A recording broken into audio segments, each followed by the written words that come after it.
YouTube, can I tell you a secret? You're probably not going to believe it, but when I was a kid, I thought that I'd be dead by the time I reached 20.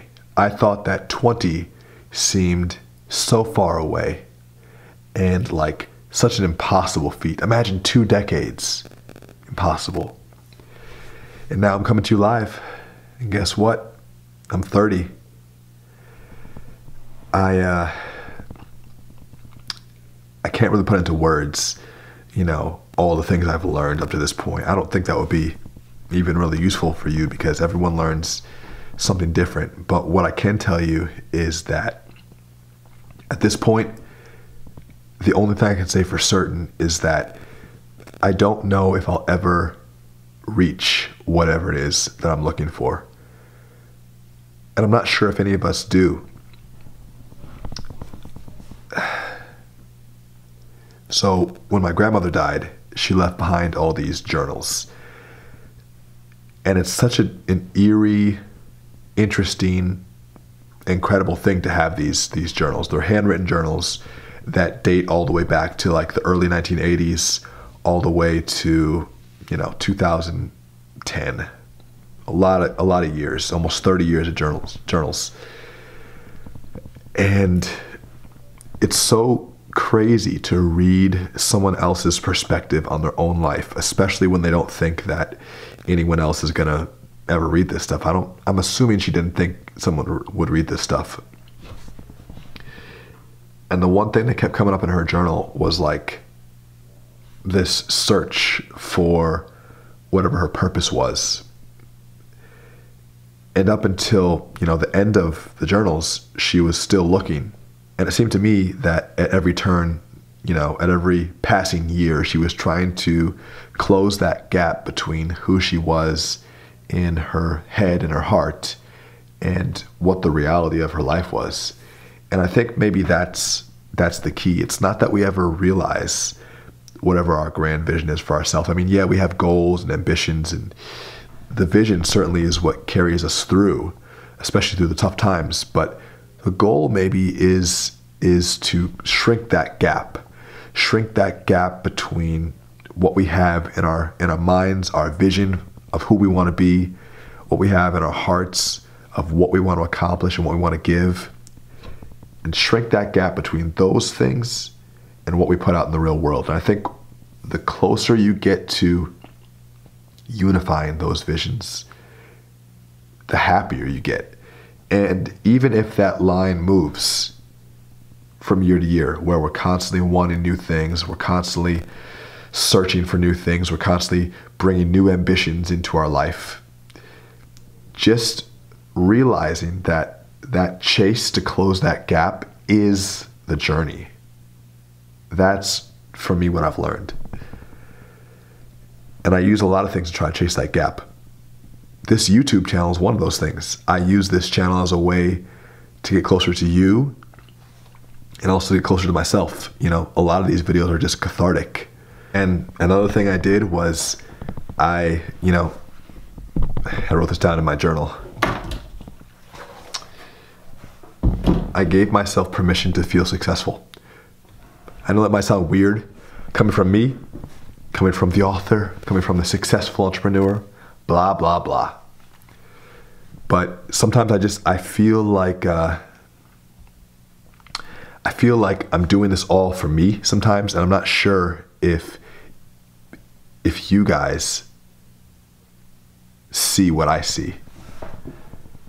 I have just as many doubts, just as many fears, just as many insecurities, and I use my platform to not only encourage you, but to encourage myself. And I gave myself permission to feel successful. I said, you know what? You've done great work here.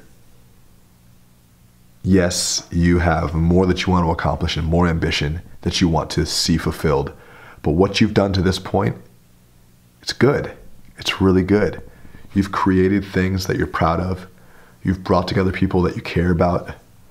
You're in this incredible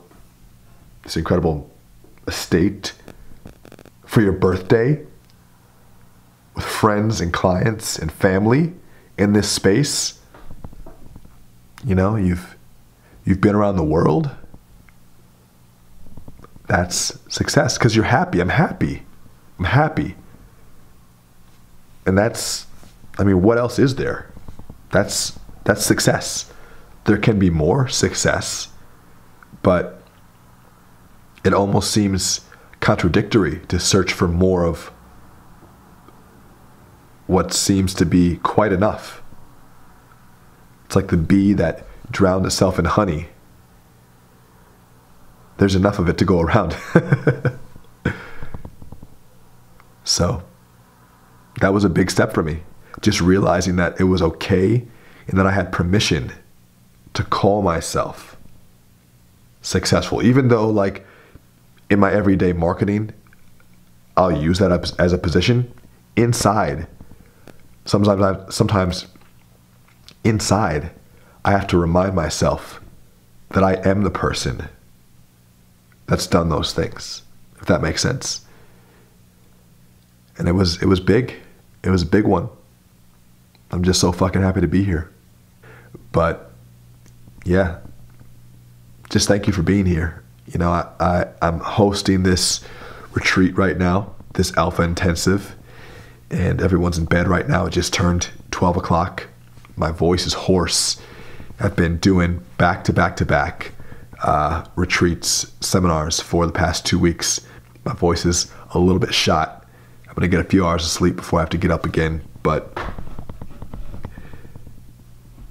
you know, today, before everyone came, and I was sitting out there by myself, just looking at the mountains, listening to the birds chirping, feeling the wind against my face, writing in my journal, I experienced a moment where I looked up and it was just perfection. It was a perfect moment.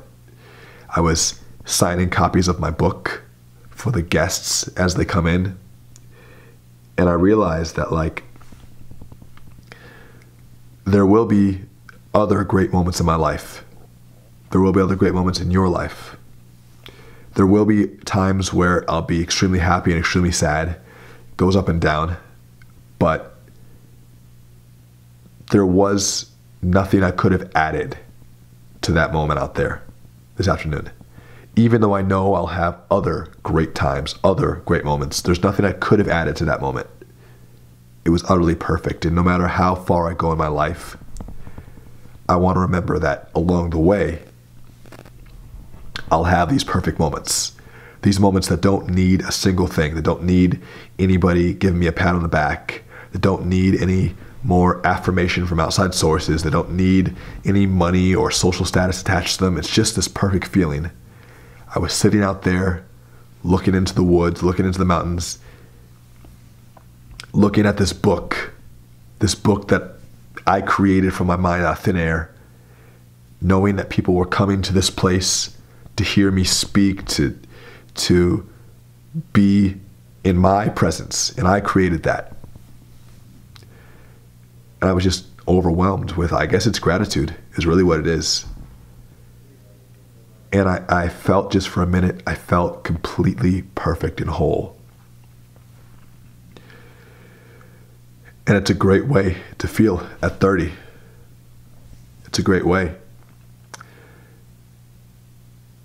And so I think that's the search. I think it's the search for more perfect moments. Knowing that you can have perfect moments throughout your life, and it doesn't mean that you have a perfect life, but you can savor those moments. It was incredibly touching, incredibly meaningful to me. And I hope that you'll look for more of those in your own life, and you'll spot those in your own life. Anyway, that's all I want to say. I hope that it wasn't too much of a ramble. I love you guys. I appreciate you. Go for it. Whatever you want, whatever you're searching for, whatever you're striving for, just go for it. There's nothing else out there for you. The job that you're in, the relationship that you're in, the situation that you're in, if you're not happy, leave it and go for what you want, because there's nothing else. the grass is greener on the other side. I promise you. And all of these fears and these reservations that you have, there's nothing better than doing what you feel. There's nothing better than creating something just from you and seeing that manifest in the real world and witnessing the reaction of others as they enjoy something that was once only in your head. It's certainly one of the world's greatest gifts. Anyway, that's me at 12:25 a.m. I'm 30 years old, and I have many more years to go and lots more to learn. I love you. Peace out.